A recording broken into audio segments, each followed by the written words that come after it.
Hello everyone and welcome back to my channel. I hope all of you are doing wonderfully great in your respective lives. So, the case is that if you are a humanities students preparing both for your CUT exams and your board exams, I know you are juggling a lot right now. But don't worry, I have got you. In this video, I'll be sharing some super effective strategies which you guys can follow to ace your both and without even feeling overwhelmed. So without any further ado, let's dive directly into the video. Before moving into my tip wala part, I would like you guys to know about my CUT score. So my CUT score was 764, which according to me they are like okay score, because these score didn't let me get into my favorite college, which I don't want you guys to miss out. Like please, if you want your favorite colleges or your dream colleges, then please take your CUT exams as seriously as your board exams. Otherwise, you will miss out your favorite college. So, tip number 1, which is smart study plan. So, what I mean by smart study plan is that do check out your syllabus of both your board exams and your CUT exams, and when you will do that, you will notice that most of your syllabus of your board exams and your CUT exams will comply. It means that most of the topics of your board exams and your CUT exams are same. So in this case, what you guys have to do is check out those chapters which are common, in board exams too and your CUT exams too, and make 2 kind of notes for those chapters, those common chapters.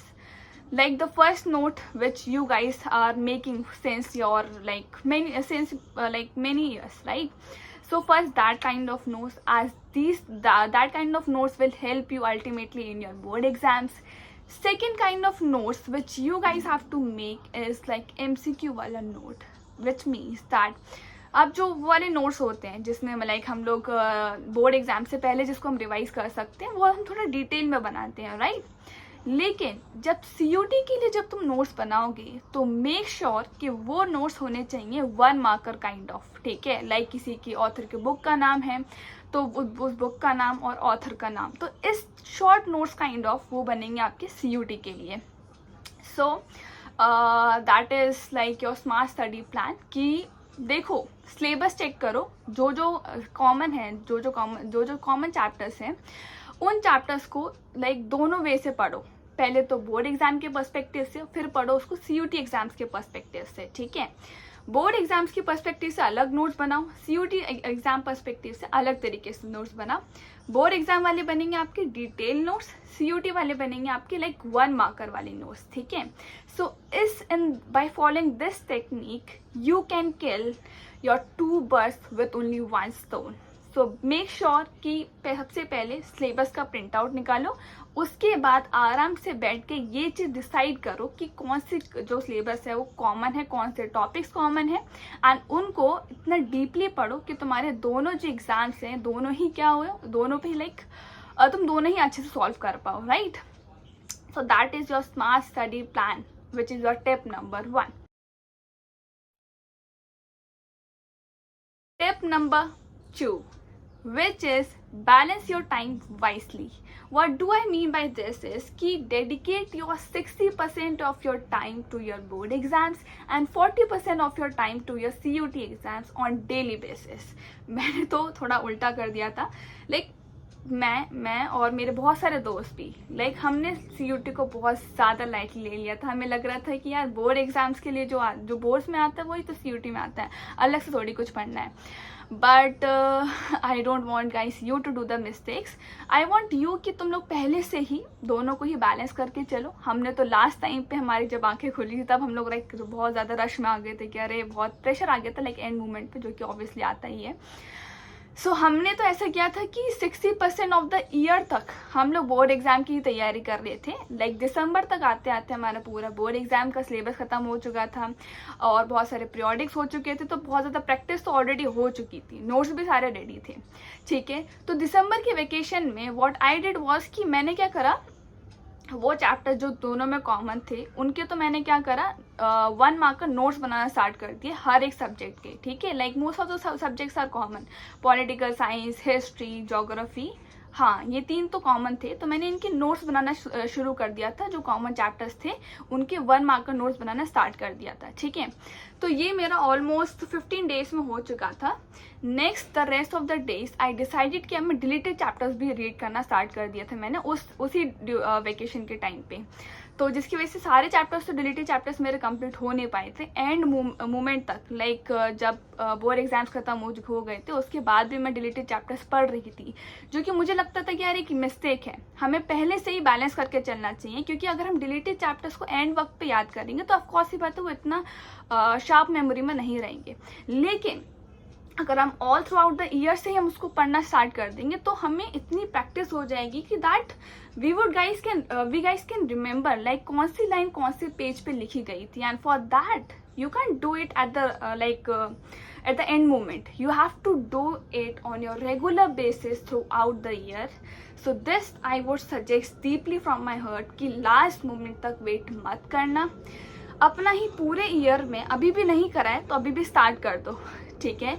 कि 60% अपना boards के लिए दो, 40% अपने CUT के लिए दो, ठीक है। जिसमें आप क्या करोगे 1 मार्कर्स के नोट्स बनाओगे, ठीक है। And try to cover your deleted chapters also, क्योंकि बोर्ड्स में तो वो आ नहीं रहे लेकिन CUT में सब कुछ आ रहा है। तो मेक श्योर कि उस 40% ऑफ द टाइम में तुम लोग अपने MCQ के 1 मार्कर के नोट्स बना रहे हो और साथ ही साथ डिलीटेड चैप्टर्स कंप्लीट कर रहे हो, ठीक है। वैसे भी बोर्ड्स का तो अच्छा खासा प्रिपरेशन अभी तक हो ही गया होगा, या फिर नहीं भी होगा तो मोस्ट ऑफ द सिलेबस तो कंप्लीट हो ही गया होगा, ठीक है। So that is my tip number 2।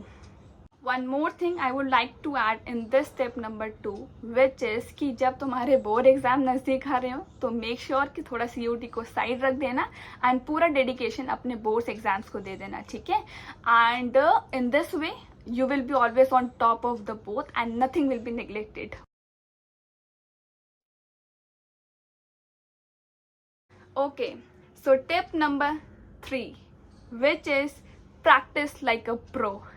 Seriously, देखो बोर्ड्स एग्जाम या CUT भी अगर मैं कहूँ तो मायने ये नहीं रखता कि तुम्हारा सिलेबस कितना कंप्लीट हुआ है, मायने ये रखता है कि कितने क्वेश्चन तुम सॉल्व कर पा रहे हो, राइट। और चलो अगर सिलेबस कंप्लीट हो भी नहीं पाता है तो कंप्लीट होने का वेट मत करना। मेक श्योर कि MCQs फॉर CUT एग्जाम्स और लॉन्ग आंसर लिखने की practice for your board exams वो पहले से ही कर देना। डोंट वेट कि जब सिलेबस कंप्लीट होगा तभी हम लोग सैम्पल पेपर सॉल्व करने बैठेंगे, तभी आंखें खुलेंगी बेसिकली हमारी। ऐसा मत करना, जो कि मैंने मिस्टेक करी थी। तो ये चीज़ मत करना कि सिलेबस कंप्लीट होने का वेट करोगे तब जाके क्वेश्चन आंसर सॉल्व करना स्टार्ट करोगे, ऐसा मत करना, ठीक है।